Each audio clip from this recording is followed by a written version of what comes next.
Hello, everybody. Today's first review is going to be of Nosferatu from 2024. So there's a remake of the 1922 film, I do believe, which I actually watched in film studies in high school and thoroughly enjoyed it.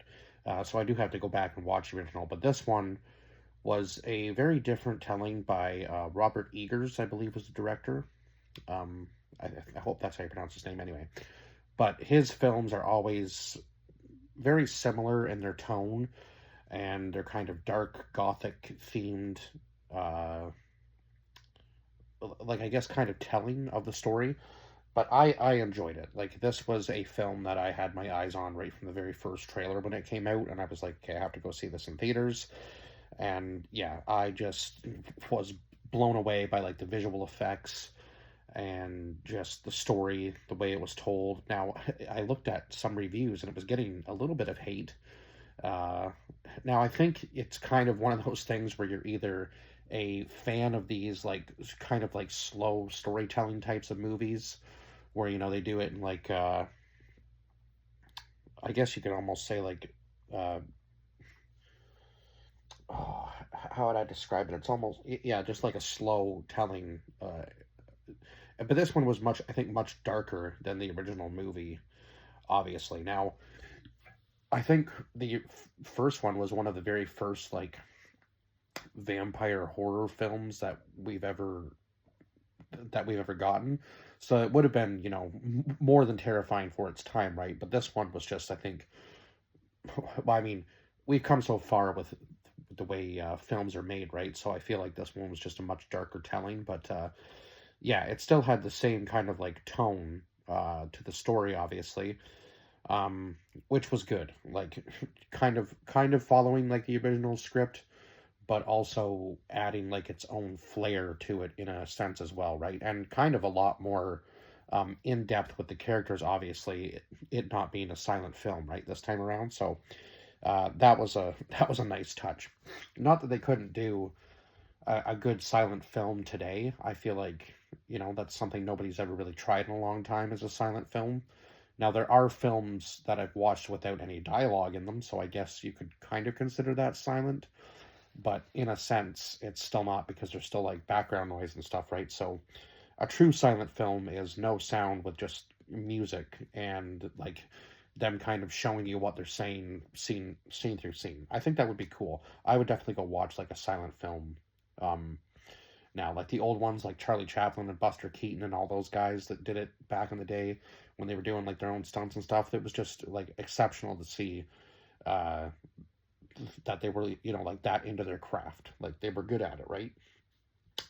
So it would be interesting to see a silent film, I think. Now, who would take on that kind of a project? I'm not sure, because I feel like it would be a lot harder today to get people to go see a silent film. But I mean, there would be fans of like the old films that would just go for like kind of like a nostalgia thing, right? Like we do now with a lot of the remakes and stuff they come out with, or just kind of continuing on like old series and stuff. So I feel like this was kind of one of those things too, right? With this film, that it was kind of like a little bit of nostalgia for people who had maybe seen the original, and they were like, "This one kind of, yeah, this one's on my radar now." But we'll go over the cast list, because we're kind of rambling here. But anyhow, so Lily Rose Depp, who played Ellen Hutter, Nicholas Holt, who played Thomas Hutter, Bill Skarsgård, who was Count Orlok or Nosferatu. Now, in this one, I feel like they kind of had like Nosferatu as almost like the curse that Count Orlok was bringing.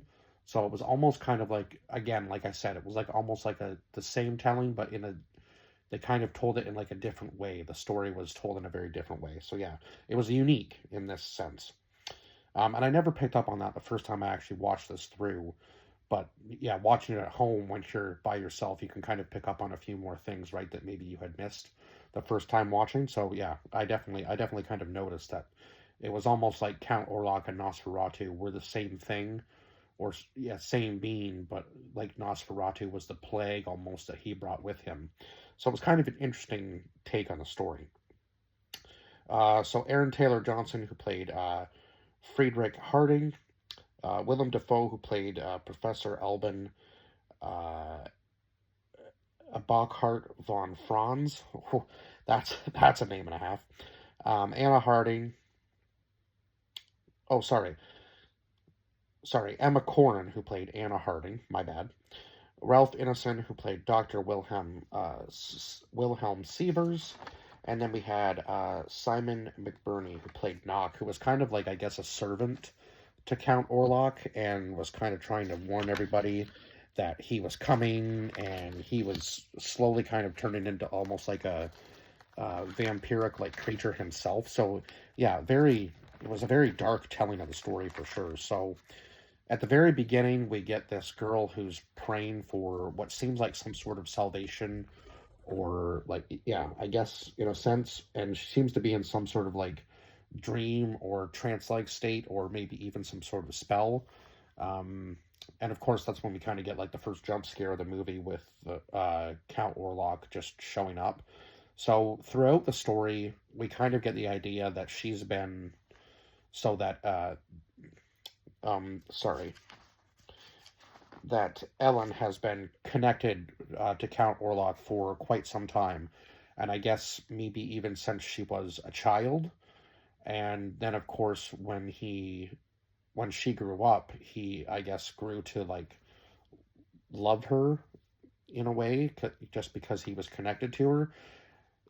Yeah, I don't know if he loves her like in the sense that like he wants to be with her, but I think he feels like a connection to her because she was kind of like a willing servant to him in a sense from her childhood, and he couldn't be near her, I guess. So then when she grew up, he was trying to get her to uh like of her own free will resubmit to him in a sense. Yeah, it's a very weird story because yeah, like I don't think he loves her in like the sense of like, like marriage per se, but he does love her in like the sense that he feels a connection with her. It's kind of hard to tell with this story because yeah, like does he love her in the sense that he wants to be with her, or does he love her just because he feels like that sort of connection with her? It kind of leaves it open ended in that sense, I guess. Um, so years later, the girl appears to be married. I guess we're in Germany in 1838.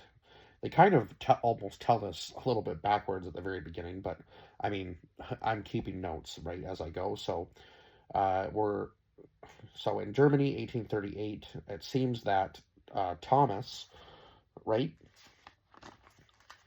Yes, Thomas works for Knock and Associates estate agents. So he is a real estate agent himself. So I guess he's been tasked to go meet with this Count Orlok to close a deal for this house that is in the city that they reside in. And he kind of gets told by Knock that this count is like on his deathbed basically, and just needs to be moved out of his castle. Like he can no longer take care of himself where he is, right? So he wants to buy this old estate. Um, so Ellen starts to kind of have like these weird dreams that were, I guess, occurred like a long time ago. Obviously when she was a kid, right? And then when she ends up meeting Thomas, I guess it seemed that all those dreams went away, but eventually they start coming back. I guess with the mentioning of Count Orlok. So I guess like the connection obviously is growing stronger again, right, between the two of them. Um, so she starts telling about like her dreams and how she was like holding hands with death and how she never felt happier. And Thomas kind of tells her, uh, don't uh, don't say those things out loud. Like it's not a good thing to be talking about. So of course Thomas does eventually have to leave, and Ellen seems to have a real big issue with that. Um, which is odd because you would think that she would want him to close this deal to make that money, right? Uh, but again, I guess she feels like she's going to be unsafe without him there. So he ends up stopping off in this small town on his way to Castle Orlok.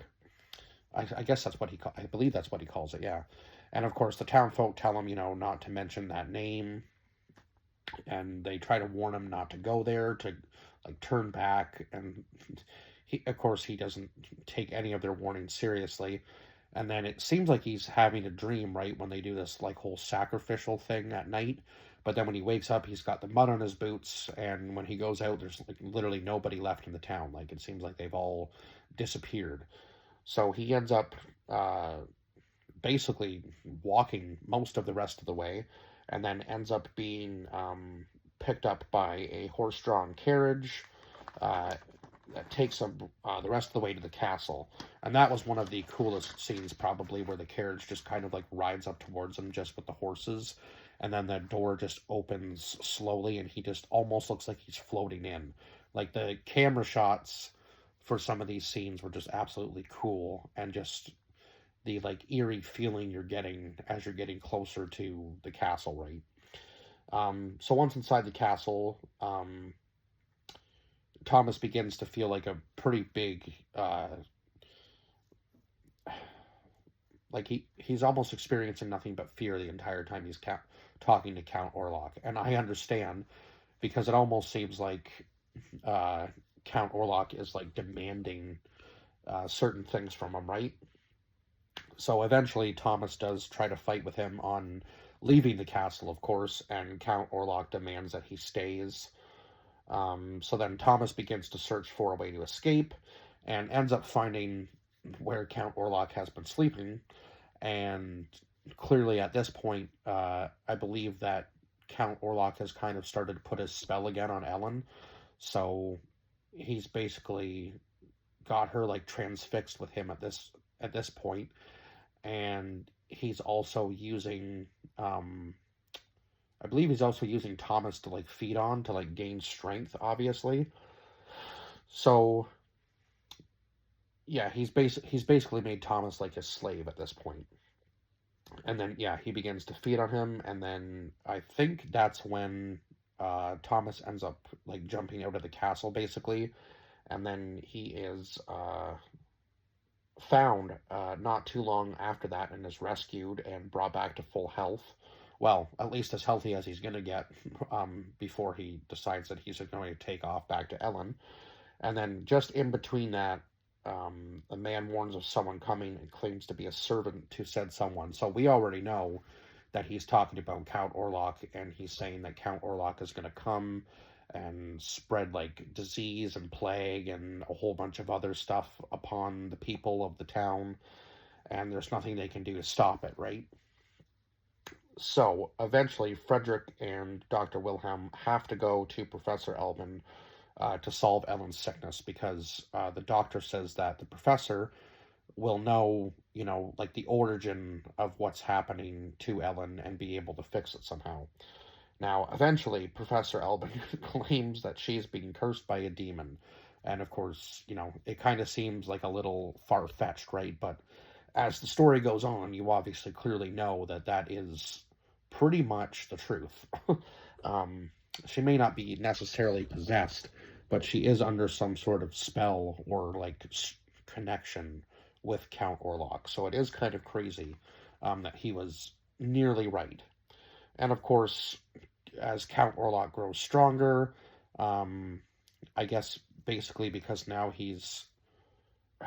that he's been on the ship, so we know the ship is the Demeter that carries, because Nosferatu is like another telling of Dracula, so we know that he's on the Demeter.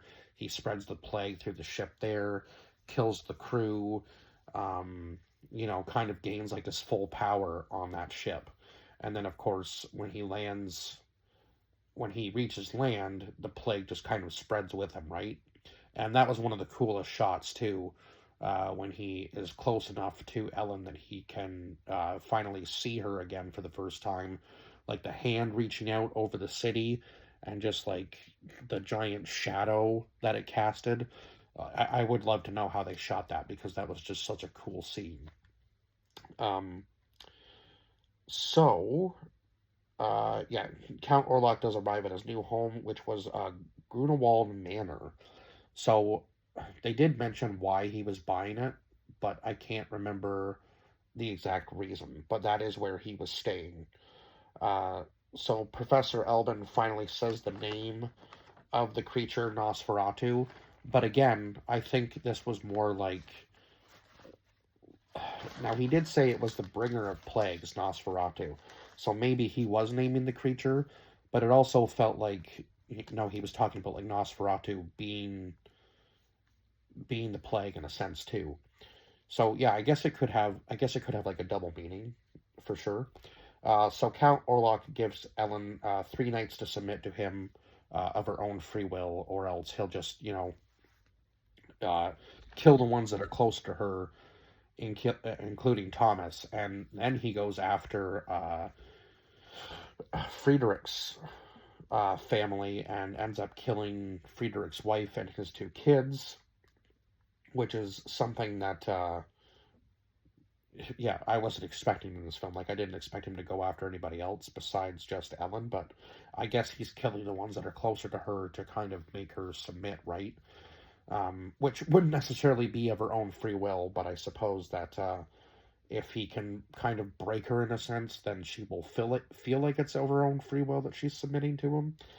Very weird thing to a very weird way to go about it, but I guess he's not like a human being, right? So he's not going to think rationally when all he cares about is just being able to have her, right? Um, so Professor Elbin does find a way to end the plague that Nosferatu has brought, but unfortunately, it involves Ellen being actually the one to submit herself to him, and yeah, so that is what she does. She knows that she's the only one that can stop him. So the doctor and the professor kind of take Thomas on like this random wild goose chase in order to distract him long enough for Nosferatu or Count Orlok to meet with Ellen again and just, I guess, just feed on her like the entire night until the sun comes up. And then I guess his own greed kind of got the best of him because he ends up dying at the end of the movie, right? But so does she before Thomas could get back to her, unfortunately. So yeah, she was the she was the one that actually ended Nosferatu's plague. So yeah, she ends up being the hero of the movie, which not necessarily probably the way she wanted to do it, but yeah, unfortunately that was what happened as the same time as Thomas is going to confront Nosferatu head on. But they only find a knock in the casket when they get there, or the, yeah, I guess casket. So they end up killing Knock, and then I do believe that the doctor kind of, or the professor kind of goes a little mad and just starts lighting everything on fire because he believes that's the way to like stop any little bit of the plague, aside from obviously defeating Count Orlok or Nosferatu. So yeah, um, again, Nosferatu goes to Ellen as she submits to him, um, and you can tell she's like trying to keep him there long enough, right, for the sunlight to come up, and then she like holds his face into the sunlight, and he just like slowly fades away. So yeah, very cool scene. If you're a bit squeamish, I would probably turn your head for that scene because it is a bit graphic compared to the rest of the movie. I mean, there are some parts of this movie for sure that were definitely extremely dark, but yeah, that's just the tone of this entire movie. So yeah, I really did enjoy this film. If you haven't seen it and you're a fan of like the Robert Eggers films, I would say this would probably be a good one to start with. If maybe you don't know what kind of like directorial style Robert Eggers does, but yeah, I think this would be a good one to start with if you've never seen a Robert Eggers film before. Because yeah, I think there's a few more that he's done recently that I have to put on my list to watch because yeah, I just enjoy these kinds of movies, where it's like slowly paced but also like really good storytelling. The acting was phenomenal. As far as I'm concerned, the acting was great. Uh, I saw some stuff where people said it was a little over the top, but I feel like for this film, it kind of just fit uh, for this film and its dark tone. Like in a lot of films, I would say that probably was overacting, but in this film, it just worked because it needed to be really intense, right? So yeah, it worked for this film beautifully. But anyway, I think that's pretty much all I can say for this film, other than the soundtrack just fit beautifully as well in this movie. So yeah, I don't really have much bad to say about this movie at all. I can't think of really anything else that they could have explained better. Maybe I just wish they had have maybe touched on the fact that um, like there were things that I guess they could have touched on the fact of if you weren't familiar with the story, like the fact that the boat was obviously the Demeter because that was the last boat that ever carried uh I think that ever carried Dracula, right? So yeah, and again, this is just like a different telling of the Dracula story. So yeah, but a really cool film. So yeah, I guess maybe that was my only like gripe a little bit with the movie was that they could have maybe explained some things to people who maybe don't know the backstory as well. But anyway, other than that, yeah, the movie was phenomenal. So I would definitely put it on your list if you haven't seen it before. And I will see you guys in the next review. Bye bye for now.